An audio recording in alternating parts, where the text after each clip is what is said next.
걸어가신 아버지 하나님 은혜를 감사합니다. 오늘도 성금요일 주님 전에 나와서 기도회로 모일 수 있는 은혜 주신 것을 감사합니다. 오늘 이 밤에도 저희들에게 귀한 말씀 주셨사오니 말씀 속에 들어있는 하나님의 음성을 들을 수 있게 하여 주시고 깨달을 수 있는 귀를 열어주셔서 아버지 하나님 이 말씀이 우리의 삶 속에서 열매 맺을 수 있도록 인도하여 주시옵소서. 말씀을 깨닫고 우리 각자에게 주신 은사를 따라서 주님 오시는 날까지 충성되게 살아갈 수 있는 우리 성도님들 다 되도록 인도하여 주옵소서. 감사하고 예수님 이름으로 기도 올려옵나이다. 아멘. 감사합니다. 오늘 이제 본문 말씀 잘 아시는 말씀이죠. 가라지 비유 말씀인데 예수님의 비유 설교 11번째, 그리고 천국에 대한 비유 설교 2번째 비유입니다. 예수님께서 천국은 이러한 것이다 하는 것을 2번째로 이제 비유를 들어서 말씀해 주시는 것입니다. 우리가 마태복음 13장 24절부터 30절까지는 뒤에 나오는 36절에서부터 43절에까지 이 비유 말씀에 대한 해설이 나와 있습니다. 그러니까 다시 말씀드려서 비유 말씀에 대한 주석이 36절부터 43절까지 나와 있습니다. 그 내용이 흐름이 어떤 것인가, 그 내용의 의미가 어떤 것인가 하는 것이 나타나 있습니다. 예수님께서 이게 비유로 말씀하신 것은 주로 설교라고 이렇게 얘기를 할 수 있습니다. 설교는 교회 공동체를 성장시키는 그런 목적이 있습니다.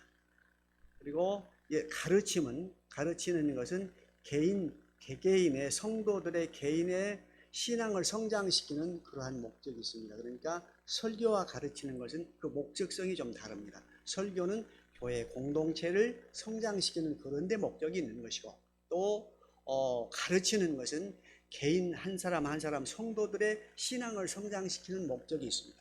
그런데 오늘 본문 말씀 24절부터 30절까지 말씀을 보면 우리가 본문 내용 그대로 문자적으로 보면 설교의 의미가 강하게 우리에게 비춰옵니다. 그러나 전혀 가르친다고 하는 의미는 비춰지질 않습니다. 그러나 본문 말씀을 깊이 묵상해 보면 그 밑바닥에, 그 아래에 가르침의 의미가 같이 들어 있습니다. 다시 말씀드려서 설교의 의미와 가르치는 의미가 같이 들어있다고 하는 것입니다. 바꿔서 말하면 교회를 성장시키고자 하는 예수님의 목적과 한 사람 한 사람 성도들의 신앙을 성장시키고자 하는 두 가지 목적을 같이 가지고 있다고 하는 것입니다. 우리가 성경을 볼 때 잘못하면 놓치기 쉬운 것이 그러한 것입니다. 성경의 깊이 들어있는, 그 성경의 밑에 들어있는, 다시 말씀드려서 지하수와 같은 흐르는 그러한 말씀의 진리를 놓치기 쉬운 것입니다. 그렇기 때문에 이러한 말씀을 흔히 우리가 신앙생활하면서 많이 들어왔던 설교들입니다. 이러한 것들을 어떻게 우리가 해석하고 어떻게 깊이 있게 받아들일 것인가 하는 것은 우리가 성령님께 기도를 해야 됩니다. 아버지 하나님, 나의 영을 깨닫게 해주셔서 말씀 속에 들어있는 하나님의 그 깊은 음성, 깊은 의미를 알게 해주십시오 하고 기도를 하게 되면, 기도를 하면서 보게 되면 깊은 말씀의 뜻을 알 수가 있게 됩니다. 제가 이제 지난번에도 한번 말씀드렸습니다만 설교를 할 때 원고를 안 가지고 나오는 경우가 종종 있죠. 더러 아시죠? 설교를 준다는데 늘 원고를 가지고 하니까 원고에만 의지가 돼요.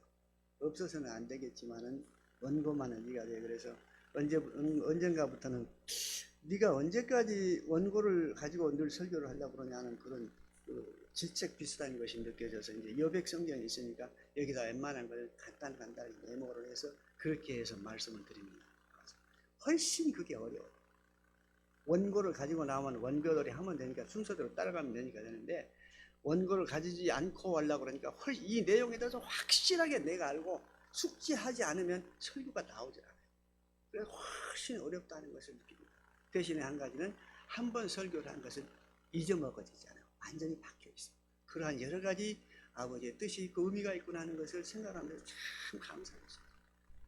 오늘도 이 본문 말씀을 준비하면서 원고를 다 만들어 놨어요. 하는데 원고도 잘 보려고 하는데 못하시 하시는 거예요. 그래서 그냥 왔어요. 혹시 원고가 가지고 나오지 않았다고 해서 교만하게 생각하시지 말고 아버지께서 저에게 주신 어떤 다른 뜻이 있는 것 같아요. 이해를 하시고 들어주시면 감사하겠습니다. 그래서 그 말씀, 이 말씀을 깊이 묵상하면서 그것을 깨달으네요. 표면적으로는 설교적인 의미가 있지만 그 내면에는 가르침의 의미가 있구나. 예수님께서 공생의 사역 동안 세 가지 사역을 하셨다고 그랬죠. 하나는 가르치시고, 하나는 복음을 전하시고, 하나는 치유하시고, 병자를 치유하시고, 세 가지 사역을 했는데 두 가지 사역을, 가르치는 사역과 복음을 전하는 사역이 같이 들어있더라. 깜짝 놀랐어요. 하나님의 다른 뜻이 있었구나. 우리가 성경 말씀을 대할 때마다 항상 기도하시고, 저는 항상 그렇습니다. 단 1분이라도 말씀을 내릴 때는 기도합니다. 아버지, 이 말씀 속에 들어있는 깊은 영적인 의미를, 하나님의 음성을 들을 수 있게 해주십시오. 간단히 기도하고 말씀을 드려야 합니다. 오늘 이제 그 24절부터 30절 말씀까지는 뒤에 나오는 36절부터 43절까지 해설이 되어 있습니다. 36절부터 43절까지 해설된 그 내용을 간단히 요약해서 말씀을 드리면, 씨를 뿌리는 자는 주님을 가르칩니다. 그 다음에 밭은 세상을 가리키는데 여기서는 교회라고 하는 한정적인 그런 의미로 오늘 말씀을 서로 은혜를 나누고자 합니다. 그 다음에 좋은 씨는 성도들을 말을 합니다. 성도들을 말하고, 또 가라지는 악한 자의 아들들, 다시 말씀드려서 사탄의 지배를 받고 있는 사람들, 이것을 가라지로 그렇게 비유합니다. 그러니까 성도들은 성령의 인도함을 받고 성령의 인도하심을 받는 그러한 성도들이라고 그렇게 우리가 해석을 해도 될 것입니다. 가라지를 뿌린 자는 원수 마귀 사탄입니다. 가라지를 뿌린 자는 원수 마귀 사탄. 그 다음에 추수 때는 세상 끝, 그러니까 심판날을 얘기를 하는 것입니다. 여기서 나오는 그 추수꾼들, 30절에 나오죠. 추수꾼들은 천사들을 얘기를 하는 것입니다. 그러니까 심판 때는 하나님께서 천사들을 보내서 모든 심판을 진행하신다 하는 그런 내용의 말씀이 들어 있습니다. 24절 말씀에 보면 예수께서 그들 앞에 또 비유를 들어 이시되 천국은 좋은 씨를 제 밭에 뿌린 사람과 같으니, 그러니까 1차적으로 설교적인 의미, 교회를 위한 설교적인 의미를 먼저 우리가 생각을 하고, 그 다음에는 우리 각자 개인에게 주는 이 말씀의 의미는 어떤 것인가 하는 것을 두 번째로 생각을 하고자 합니다. 천국은 좋은 씨를 제 밭에 뿌리는 사람과 같으니, 여기서 뿌리는 사람은 누구라고 그랬습니까? 우리 주님. 씨는 무엇이에요? 복음의 씨, 생명구원의 복음의 씨. 씨에는 생명력이 있죠. 죽은 씨는 심어도 싹이 나오질 않잖아요. 그러나 몇백 년이 흘렀어도 그 씨가 살아있는 씨는 심으면 발화가 되고 꽃이 피고 잎이 나옵니다. 잎이 나오고 꽃이 피게 됩니다. 그러니까 만주에서 발견된 오래전 1000년, 2000년 전에 발견된 연꽃씨 있죠. 그게 심어도 싹이 난다 그러잖아요. 그러니까 씨에는 반드시 생명력이 있습니다. 생명력이 없는 것은 죽은 씨입니다. 우리도 마찬가지죠. 우리의 신앙이 생명력이 있으면 우리의 그 생명력 있는 신앙을 가지고 전도를 하게 되면, 복음을 전도를 하게 되면 그 사람이 예수를 믿고 구원받지 않아요. 그것이 바로 생명력입니다. 그 다음에 25절 말씀에 보면 사람들이 잘 때에 그 원수가 와서 곡식 가운데 가라지를 덧뿌리고 갔더니, 이렇게 말씀합니다. 사람들이 잘 때에, 씨를 뿌릴 때, 낮에는 그를 뿌리지 않고 잘 때에 그 원수가 와서 곡식 가운데 씨를 뿌렸더니, 이렇게 얘기를 합니다. 원수라고 하는 것은 사탄 마귀라고 그랬죠. 그 원수가 와서 모르게 그 가라지 씨를 뿌리는 것입니다. 그러니까 가라지가 밀과 같이 자랄 때는 모릅니다. 그러나 열매가 나올 때, 그때는 가라지가 구분이 되죠. 가라지라고 그러면 그 밀 이삭과 거의 비슷하게 생긴 그런 그 풀 있잖아요. 우리 시골에서도 가보면 많이 볼 수 있습니다. 길게 이렇게 자라는 풀, 갈대는 아니고 그런 풀들이 있는데 그것을 가라지라고 그럽니다. 그것을 씨를 뿌렸는데 그것이 곧 원수 사탄 마귀가 가운데에 뿌려갔다 하는 것입니다. 싹이 나고 결실할 때에 가라지도 보이거든. 그러니까 싹이 나고 결실한 때가 되면 가라지가 이제 열매가 나오니까 구분이 되잖아요. 이렇게 된다는 것입니다. 7절 말씀해 보면 집 주인이 종들이 와서 말하되 주여 밭에 좋은 씨를 뿌리지 아니하였나이까 그런데 가라지가 어디서 생겨났나이까 이렇게 묻습니다. 났나이까. 28절 주인이 이르되 원수가 이렇게 하였구나. 종들이 말하되 그러면 우리가 가서 이것을 뽑기를 원하시나이까. 주인이 이르되 가만두라. 가라지를 뽑다가 곡식까지 뽑을까 염려하노라. 염려하노라 이렇게 얘기합니다. 언제까지? 추수 때까지 놔두라 이렇게 얘기를 합니다. 우리가 교회 생활을 하다 보면 반드시 올바른 성도들만 있는 게 아니죠. 경우에 따라서는 그 이단성을 가진 그런 성도들도 올 수가 있고 여러 가지 교회의 발전을 저해하는 그런 성도들이 있을 수 있습니다. 이런 것들을 가르쳐서 가라지라 이렇게 얘기를 합니다. 그래도 그 가라지를 종들이 어떻게 하니까 묻잖아요. 주님에게 묻잖아요. 주인에게 물으니까 가만두라. 그 가라지를 뽑으려다가 옆에 있는 곡식까지 상할까 두렵다.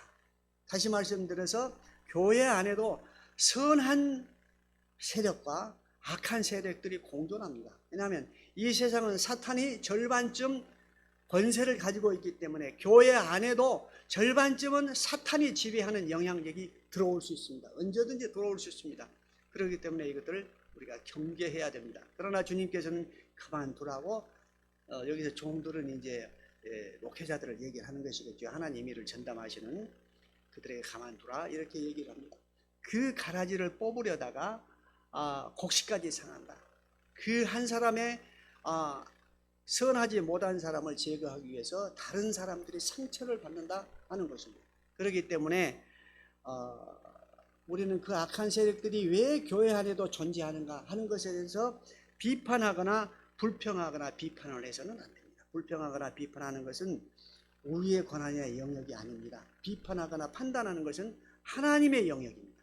우리의 영역이 아니기 때문에 다만 하나님께서 말씀을 통해서 우리에게 가르쳐 주는 대로 말씀을 적용하고 실천해 가면 되는 것입니다. 악한 세력은 어떻게 제거될 수 있습니까? 악한 세력은 밀어낸다고 해서 우리가 힘이나 어떠한 그 물리적인 방법을 통해서 밀어내는 것 절대 아닙니다.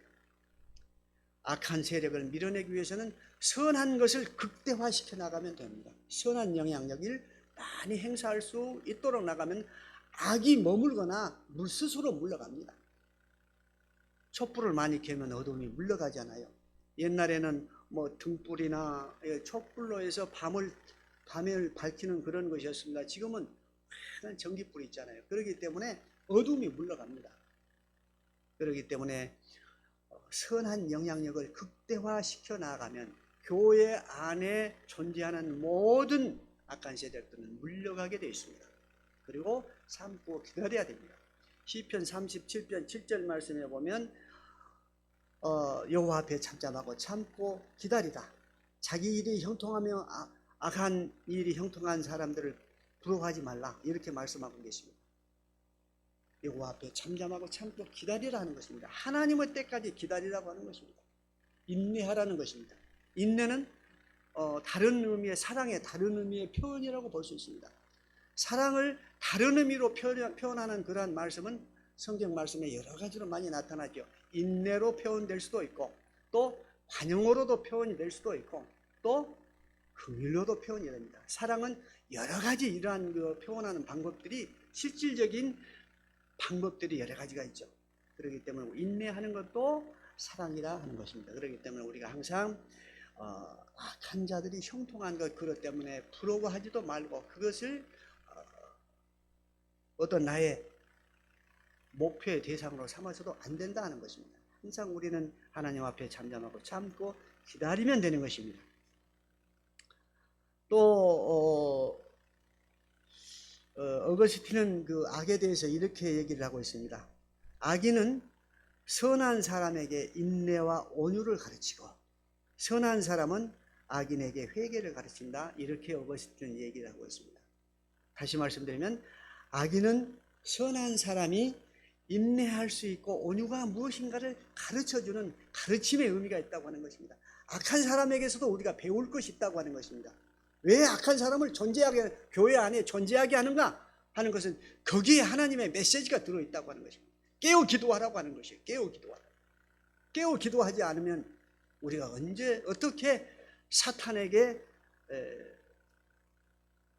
유혹되어 버릴 수 있고 넘어가 버릴 수 있고, 그러나 항상 그러한 세력들이 존재함으로 인해서 우리가 깨어 기도할 수 있고 말씀과 기도 속에서 우리가 우리의 신앙의 정체성을 지켜갈 수 있는 것입니다. 또 선한 사람은 악인에게 회개를 가르친다. 죄를 깨닫게 한다고 하는 거예요. 선한 그 생활, 말, 언어, 행동 이러한 것들을 보고 악한 사람은 내가 이게 죄구나, 죄에서 돌아서야 되겠구나 하는 회개의 마음을 불어넣어준다 하는 것입니다.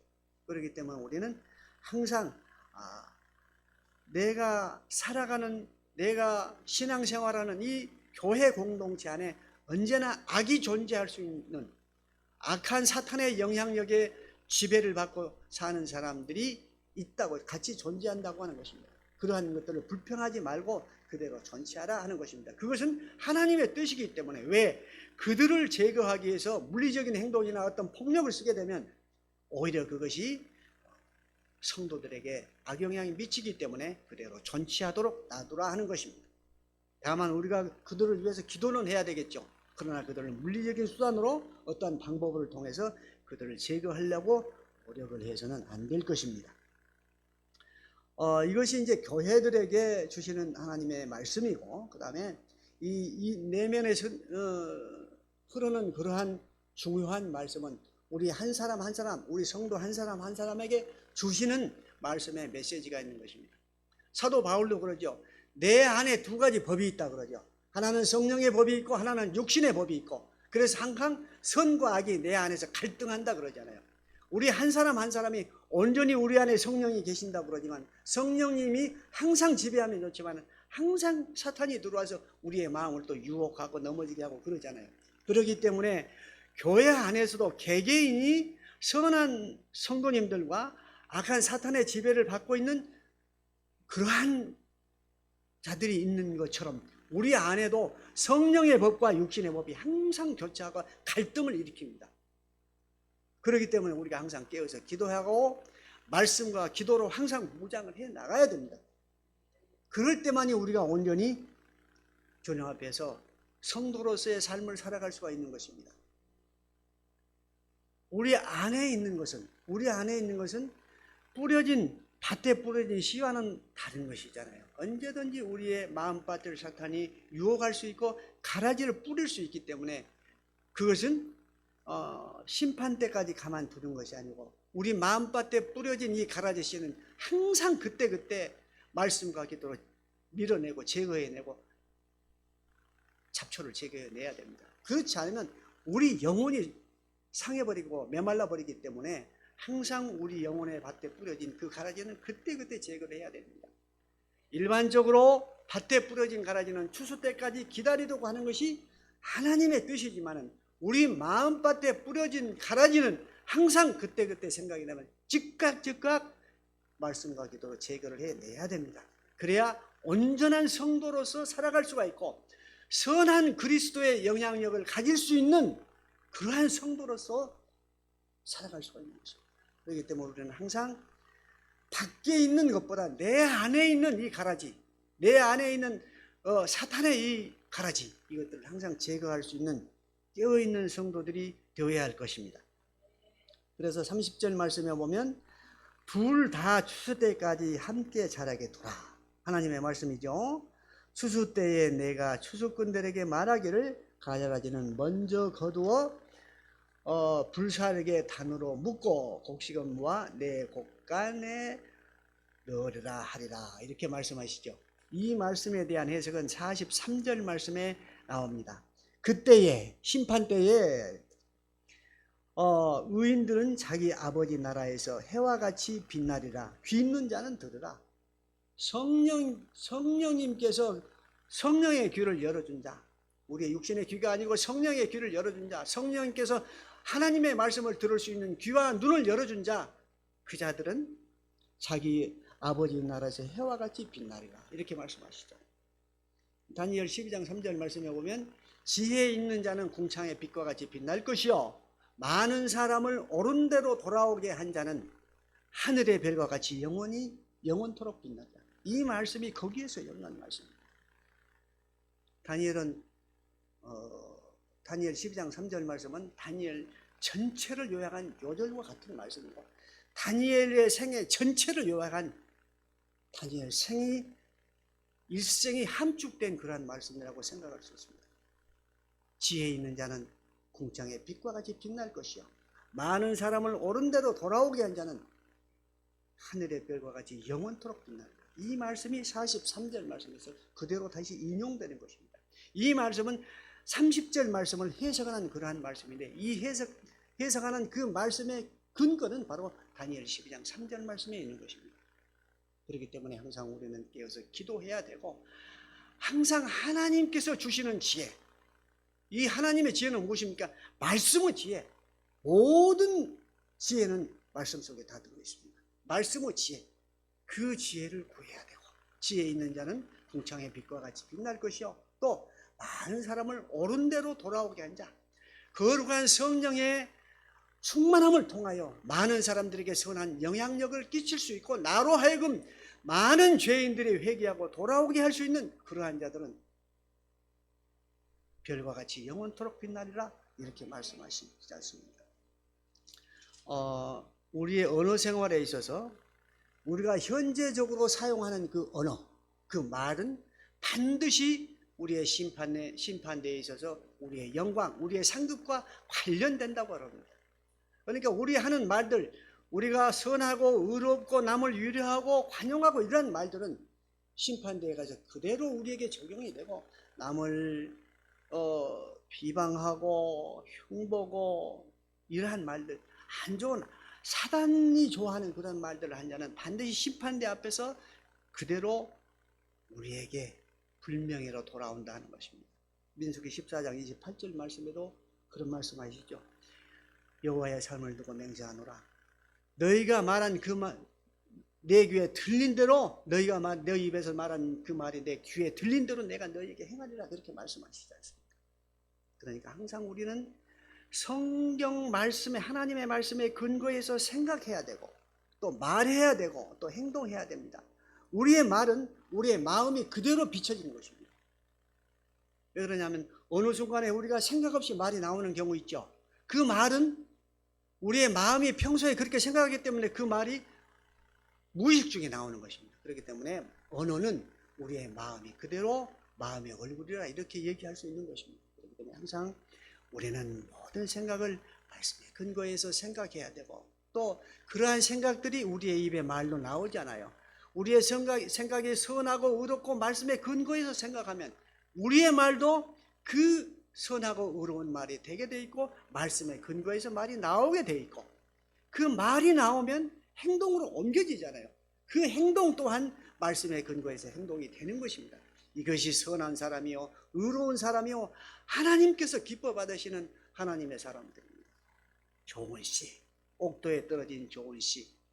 그러나 이 옥도에 떨어진 좋은 씨도 추수 때까지는 아버지께서 기다려 주신다 하는 것입니다. 악인을 심판하실 때까지 기다리는 것, 이것이 우리의 인내요, 성도의 인내요, 이 인내가 우리로 하여금 승리할 수 있는 그러한 믿음의 사람들도 이끌어 가실 겁니다. 이러한 복된 성도 여러분이 다 되시기를 예수님의 이름으로 축원합니다. 기도하시고 주기도문을 하고 마치겠습니다. 거룩하신 아버지 하나님, 은혜를 감사합니다. 오늘도 귀한 말씀 주셔서 피차 은혜 나눌 수 있게 하여 주시니 감사합니다. 말씀 속에 들어있는 귀한 계시의 말씀을 깨달을 수 있는 영적 지혜를 주시옵시고, 영의 길을 열어주셔서 하나님 보시기에 아름다운 성도들로 살아갈 수 있도록 인도해 주옵소서. 마지막 때에 거룩한 하나님의 백성으로서의 정체성을 지켜가며 살아갈 수 있는 우리 성도님들이 다 되게 하여 주시고, 열매 맺는 성도들이 다 되도록 인도하여 주옵소서. 예수님의 이름으로 기도 올리옵나이다.